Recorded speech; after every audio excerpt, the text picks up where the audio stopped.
As you might have noticed, Democrats in the media hate it when Republicans talk about the issue of crime, which they say is inherently an illegitimate, racist issue. Not only is this wrong, it underlines that they realize this issue is a major vulnerability for Democrats this year. Hey, welcome to the National Review channel, your source for facts, rationality, and scintillating hot takes on the latest news. I'm Rich Lowry with your reality check. So, the United States has experienced this wave of violent crime over the last couple years, and what we're supposed to do, according to the left, is just pass over it in silence. In reaction to Republicans talking about crime, you had the Washington Post running a piece headlined, "Republicans focus on the issue of crime, race."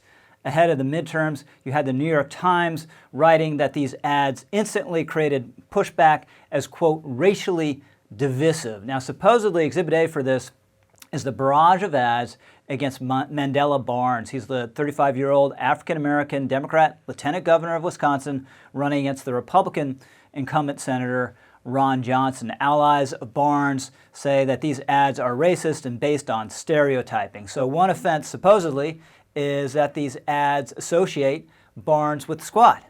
But Barnes has associated himself with the squad. And it's not the fault of Republicans that all members of the squad are non-white. Are all attacks on the squad supposed to be off limits until it recruits a more diverse membership?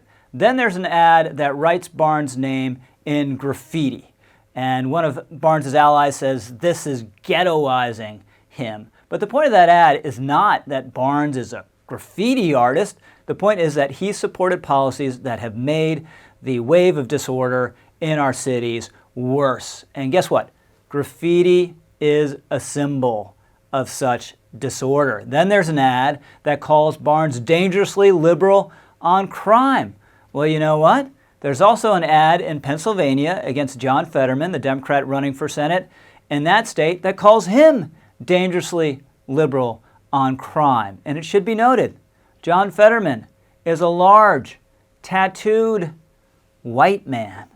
So crime's not a racial issue. It's about seeing that every single person in this country, especially if they live in vulnerable communities, are protected from lawlessness. Violent crime, by and large, does not affect upper middle class white communities. You look at the numbers in Milwaukee, 87% of homicide victims in that city this year have been black or Hispanic. Philadelphia, the same picture, 92% of homicide victims black or Hispanic.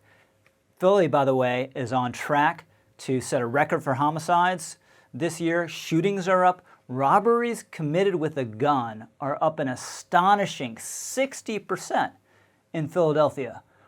Property offenses up more than 30%.